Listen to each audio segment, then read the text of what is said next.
আমার শ্বশুর বাড়ির সবাই আমাকে পছন্দ করত শুধু একজন ছাড়া, আর সে হলো আমার শাশুড়ি আম্মা। আমার শাশুড়ি আম্মা আমাকে কিছুতেই পছন্দ করত না, আর তাই আমার শাশুড়ি আমার শ্বশুরকে কুপরামর্শ দেয়। আর আমার শ্বশুর শাশুড়ি আমার কথায় আমাকে একদিন বাথরুমে নিয়ে আমার সাথে। বাকিটা গল্পতে বলছি।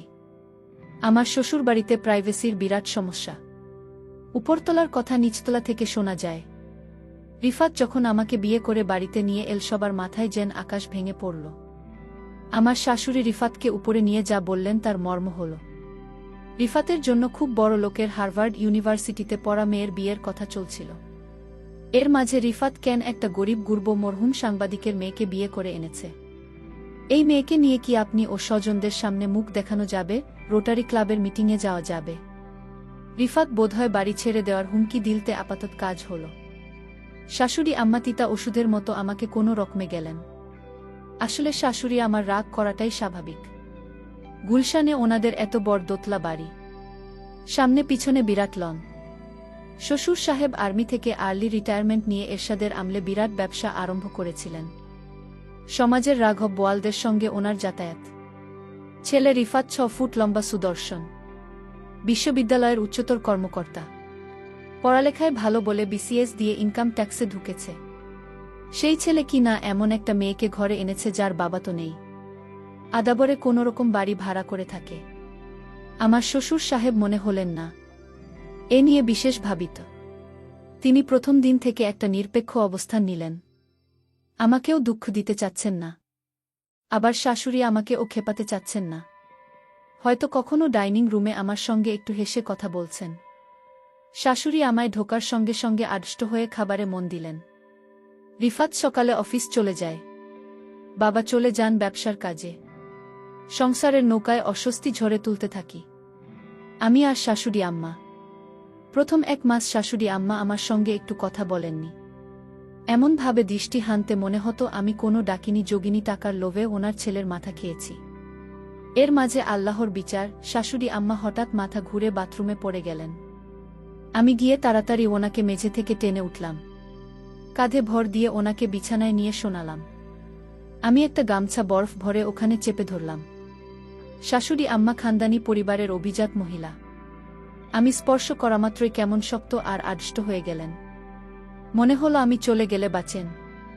আমি বরং হাতে নিয়ে বললাম, আপনার অনেক কষ্ট হচ্ছে, আমি আপনার যত্ন করি। আম্মা খুব ব্যথা লাগছে বুঝি? শাশুড়ি আমার শুকনো গলায় বললেন, সুরাইয়াকে ডাকা হোক। সুরাইয়া আমাদের কাজের মেয়ে আজ আসেনি। আমি বললাম, সুরাইয়া তো আজ আসেনি আম্মা, দারোয়ান ভাই আছে, 1 গ্লাস পানি আনা হোক। আম্মা এভাবে প্যাসিভ হয় যে না বলে একটি ভয়ে যে কথা বললে ভালো লাগত। শাশুড়ি আম্মা কটমট করে তাকিয়ে বললেন, পানি আনছে না কেন? আমি পানি এনে বললাম, আমার একটা নাম আছে টুম্পা। আপনার ছেলে বলে তুমি? আপনার তো কোনো মেয়ে নেই। টুম্পা বলে ডাকবেন, দেখবেন মনটা ফুরফুরে লাগবে। মা কোনো জবাব দিলেন না, ধকধক করে পানি খেয়ে পাশ ফিরে শুয়ে পড়লেন। শাশুড়ি আম্মা প্রথম আমার রান্না খেতেন না। বাথরুমে পড়ার পর থেকে খাওয়া আরম্ভ করেছেন। আমি রুই মাছের মাথা, ইলিশ মাছের পেটির টুকরো শাশুড়ি আমার দিকে এগিয়ে দিয়ে। শাশুড়ি আম্মা প্রশংসা কিছুই করেন না। আমার শ্বশুর সাহেব কম বেশি শাশুড়ি আমাকে অনুসরণ করেন। সংসারে খামোখা ঝামেলা পাকাতে চান না। সেদিন চিংড়ির দোপেয়াজা রাজি শাশুড়ি আমাকে কি কাজে কিচেন এসেছেন। আমি চাচ্ছি একটু দোপেয়াজা এগিয়ে দিয়ে বললাম, মা টেস্ট করে দেবেন কেমন হয়েছে? মা কতমত করে আমার দিকে তাকিয়ে চামচ থেকে দোপেয়াজা থাকলেন। তারপর বললেন, বাড়িতে নারকেলের পাউডার আছে, ওটা দিয়ে মালাইকারি রেঁধে মজা হবে। যাওয়ার সময় একবার ঘুরে বললেন, এটাও খারাপ না, তোমার বাবা পছন্দ করবেন। আমার নিজের মা খুব সংকোচে মাঝে মাঝে ফোন করেন। আমি যে এভাবে হুট করে বিয়ে করব সেটাও জানতেন না। অথচ আমি এ বাড়িতে আসার 3য় দিন আমার শাশুড়ি আমাকে একচোট কথা শুনিয়ে দিয়েছেন। মা ফোন করলে জানতে চান আমি কেমন আছি। আমি জানাই খুব ভালো আছি। মা কি বুঝলেন কে জানে, মন খারাপ করে ফোন রাখেন। এভাবে মাসের পর মাস কেটে যাচ্ছিল। শাশুড়ির মনের তাপমাত্রা কিছুতেই 0 ডিগ্রি সেলসিয়াসের উপরে উঠানো যাচ্ছিল না। সম্পর্কের বরফ গলতে সময় লাগছিল। অবশেষে একদিন সন্ধ্যায় আমি শাশুড়ি আমার প্রাণ ভোমরা সন্ধান পেলাম। আমাদের বাড়িতে রাত ৮টায় খাওয়ার নিয়ম। রাতের খাওয়া শেষ হলে একটু গুছিয়ে আমি সোজা বেডরুমে চলে যাই। তখন থেকে সকাল ৭টা পর্যন্ত সময়টা রিফাত আর আমার। এই সময়টা আমি অর্জন করি। সারাদিন শাশুড়ি আমার অবহেলা সঙ্গে করে। ভারতপক্ষে তখন আমি ঘর থেকে বের হই না। আমি আর রিফাত মনের সুখে মুভি দেখি। সেদিন কি কারণে বেরিয়েছি ও মা দেখি ড্রয়িং রুম শাশুড়ি আমাকে একা একা খিলখিল করে হাসছেন। ওনার এরকম হাসি আমি কখনো শুনিনি। দরজার কাছে গিয়ে দেখলাম শাশুড়ি আমার স্টার প্লাসে শ্রীমান শ্রীমতী নামের একটা সিরিজ দেখছেন। আমি আস্তে করে গিয়ে শাশুড়ি আমার পাশে বসলাম। আমরা একবার খতম করে আমার দিকে তাকালেন। তারপর আবার টিভিতে মনোনিবেশ করলেন। হাসির মুভি তো চাইলেও গম্ভীর থাকতে পারছিলেন না। একটু পর পর ফিক করে হাসছেন। আমিও হাসিতে যোগ দিয়ে বললেন, আমায় দেখে মনীষা এটা কি করল? যাই হোক, আমি শাশুড়ি আমাকে সব সময় হাসি খুশি রাখার চেষ্টা করতাম। কিন্তু শাশুড়ি আমাকে পছন্দ করত না। শাশুড়ি আমার সাথে সবসময় আচরণ খারাপ করে। মনে হয় এ বাড়িতে আমি তাদের শত্রু। আমার স্বামী আমাকে অবশ্যই পছন্দ করে, কিন্তু আমার শাশুড়ি আম্মা আমাকে পছন্দ করে না। এক রাতে শাশুড়ি আমার সুরের সাথে কানাকানি করছে। ফিসফিস করে আমার বিরুদ্ধে কি যেন বলল, আমি তেমন কিছু বুঝতে পারিনি। তবে এর পরদিন থেকে বাড়িতে আমি আমার সুরকে অন্য রকম দেখতে পেলাম।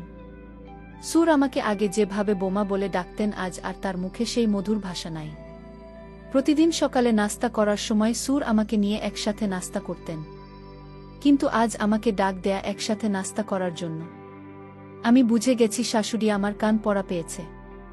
জানি না আমার সাথে কি হয়। এর পরের দিন আমি আমার রুমে ঘুমাতে গেলাম। তারপর সুর আব্বা গভীর রাতে আমার রুমে প্রবেশ করল। আমি শুধু বাবাকে জিজ্ঞেস করলাম, বাবা আপনি এত রাতে আমার রুমে কেন? সুর আব্বা বললেন, শোনো মা, আমি তোমায় একটা কথা বলতে চাই। তুমি আমার কতটা রাখবে?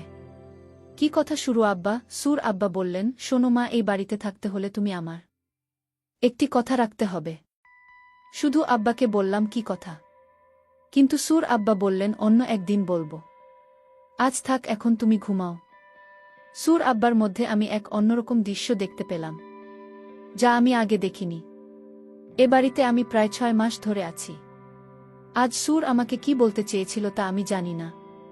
এর 2-3 দিন পর আমি লক্ষ্য করলাম সুর আব্বা আমাকে তার মনের ভিতর লুকায়িত কথাটা বলার চেষ্টা করছে।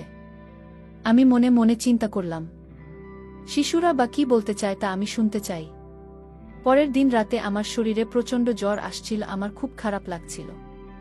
আমার পাশে কেউ নেই, একা একা রুমে জোরে আমি কাকরাতে লাগলাম। এমন সময় হঠাৎ সুর আমার রুমে প্রবেশ করল। আমি শুধু আব্বাকে দেখে চমকে গেলাম। আমি বললাম, সুর আব্বা, আমার শরীরে প্রচণ্ড জ্বর, আমার মাথা ব্যথা করছে। সুর আব্বা বললেন, মা, আমি তোমার মাথায় একটু মেসেজ করে দিই, তাহলে তোমার মাথা ব্যথা কমে যাবে। আমি বললাম, সুর আব্বা, আপনার কষ্ট করতে হবে না। আমি বুঝতে পারলাম শাশুড়ি যেদিন শিশুকে কানে কানে কিছু বলার পর থেকেই সুর আমার সাথে এমন ভালো ব্যবহার করছে। জানি না এটা কি ভালো ব্যবহার নাকি আমার সাথে অন্য কিছু হতে যাচ্ছে। যাই হোক, সুর আব্বা বললেন, মা, তোমার শরীরের অনেক জোর, তাছাড়া তোমার মাথা ব্যথা করছে। আমি তোমার মাথায় ম্যাসাজ করে দিই। আমার মাথাটা এত ব্যথা করছিল, আমি কিছুতেই আর না করতে পারলাম না। আর তাই সুর আব্বা আমার মাথায় মালিশ করে দিচ্ছিল। আমার খুব ভাল লাগছিল। আমার মাথা ব্যথাটা অর্ধেক কমে গিয়েছে। সুর আব্বা আমাকে বললেন, মা, আমি তোমার আর কোথায় মালিশ করে দিব? আমি বললাম, বাবা, আমার মাথা ব্যথা কমে গিয়েছে, আমার আর মালিশ করা লাগবে না। আপনি এখন রুমে গিয়ে ঘুমান। সুর আব্বা বললেন, ঠিক আছে বোমা, তাহলে তুমি ঘুমিয়ে পড়ো, আমি সকালে আবার আসব। সুর আব্বা যখন রুম থেকে বের হতে লাগলেন, আমি শিশুর আব্বাকে ডাক দিলাম, বাবা, শুনে যান। সুর আব্বা বললেন, কিছু বলবে বোমা? আমি বললাম, বাবা, আপনি আমাকে কি কথা বলতে চেয়েছিলেন? বলবেন বলবেন করে আর বলা হলো না। সুর আব্বা বললেন, মা, আমি তোমাকে যে কথাটি বলতে চাচ্ছি সেই কথাটা বললে তোমার মনটা খারাপ হয়ে যেতে পারে। বাবা, আপনি বলেন, আমার মন খারাপ করব না। আপনি আমার বাবার মতো, আপনি যা বলবেন আমি তা মেনে নেব। সুর আব্বা বললেন, তার আগে তোমাকে আমার সাথে বাথরুমে যেতে হবে। আমি বললাম, বাবা, বাথরুমে কেন? দরকার আছে, তুমি চলে গেলেই বুঝতে পারবেন। আমি অবাক হয়ে গেলাম। তার কথা শুনে আমি বললাম, ঠিক আছে বাবা, চলেন বাবা। তারপর বাথরুমে গিয়ে যা দেখলাম তা দেখে আমার মনে হলো আমার চোখ কপালে উঠে গেল। 4টা ক্যামেরা লাগানো। আমি বললাম, বাবা এখানে ক্যামেরা লাগল কেন? বাবা বললেন, তোমার শাশুড়ি আমায় ক্যামেরা লাগিয়েছে। আমি জিজ্ঞেস করলাম, কেন এখানে ক্যামেরা লাগানো হয়েছে? সুর আব্বা বললেন, তোমাকে ব্ল্যাকমেল করার জন্য এখানে ক্যামেরা লাগানো হয়েছে। তোমার স্নানের অনেক ভিডিও তোমার শাশুড়ি আমার কাছে আছে। আমি বললাম, সুর আব্বা, আমি যেদিন প্রথম বাথরুমে স্নান করতে এলাম সেদিন আমি এই ক্যামেরা লক্ষ্য করছিলাম, আর তারপর থেকে আমি বাথরুমে স্নান করি নাই। আমি এই বাড়িতে যে দিন পা রাখলাম সেদিনই বুঝতে পারলাম আমার শাশুড়ি আমাকে এ বাড়ি থেকে তাড়ানোর জন্য আমার সাথে এমন কিছু একটা করবে। কিন্তু আমি তো আর বোকা না, আমিও সতর্ক হয়ে গেলাম। সুর আব্বা আমাকে বলল, তাহলে আমি যে ভিডিও দেখলাম সেটা কার ভিডিও? আমি বললাম, বাবা আপনি ভালো করে লক্ষ্য করে দেখেন, সেটা আমি না, আপনার নিজের মেয়ের ভিডিও। বোমার কথা শুনে চমকে গেলাম। আমার মেয়ের ভিডিও আর আমি চিনি না। সুর আব্বা আমার কথা শুনে দৌড়ে শাশুড়ি রুমে গেল আর বলল, ভিডিও প্লে করো, এটা তো বোমার ভিডিও না, এটা আমাদের নিজেদের মেয়ের ভিডিও। তুমি যার ভিডিও ইন্টারনেটে ছেড়ে বাড়ি থেকে বের করতে চাইছো সেটা তো বোমা না, সেটা আমাদের নিজেদের মেয়ের ভিডিও। সুর আবার কথা শুনে চমকে গেল শাশুড়ি। আমি তখন আমার শাশুড়ি আমাকে বললাম, দেখুন আপনারা আমাকে যতটা বোকা ভাবছেন আমি ততটা বোকা না। আপনারা আমার মান সম্মান নষ্ট করতে চেয়েছিলেন, কিন্তু আল্লাহর কি খেলা, এখন আপনার মেয়ের মান সম্মান নষ্ট হতে চলেছে। শাশুড়ি বলল, তুমি তো অনেক চালাক মেয়ে, আমি ভেবেছিলাম তুমি বোকা, আজ দেখলাম তুমি তো অনেক পাকা একটা মেয়ে। এমন সময় আমার স্বামী আমার ঘরে এসে হাজির। আমাদের কথাগুলো শুনছিল। আমাদের কথাগুলো আমার স্বামী শুনে মাকে বললেন, মা আপনি আপনার বোমাকে এমনটা করতে চেয়েছিলেন। আপনার বোমাকে পছন্দ না হলে আমাকে বলতেন, আমি বাড়ি থেকে আমার স্ত্রীকে নিয়ে চলে যেতাম। তখন হুট করে শিশুর বলে উঠল, তোমার মা ছিল এই বাড়ি থেকে কিভাবে বোমাকে তাড়ানো যায়? তোমার মা আমাকে কান পাতা দিয়ে বলেছিল, এমন কিছু তোমার স্ত্রীকে খাওয়াই যেন সে তিলে তিলে মারা যায়। আমার পক্ষে এটা করা সম্ভব হলো না, কারণ আমার তো একটা মেয়ে আছে। আমি বোমার প্রতি এমন অত্যাচার করতে পারলাম না। বোমা যেদিন জোরে তরতর করছিল, মাথা বোথায় কাকড়া ছিল, সেদিন তার মুখখানা দেখে আমি তার মাথায় পড়ে যাই। আর সেদিন থেকে সিদ্ধান্ত নিই, এই বাড়ি থেকে আমি বৌমাকে কিছুতেই যেতে দেব না। সুর আব্বা বললেন, পরের মেয়ের ক্ষতি করতে গিয়ে এখন নিজের মেয়ের ক্ষতি হচ্ছে।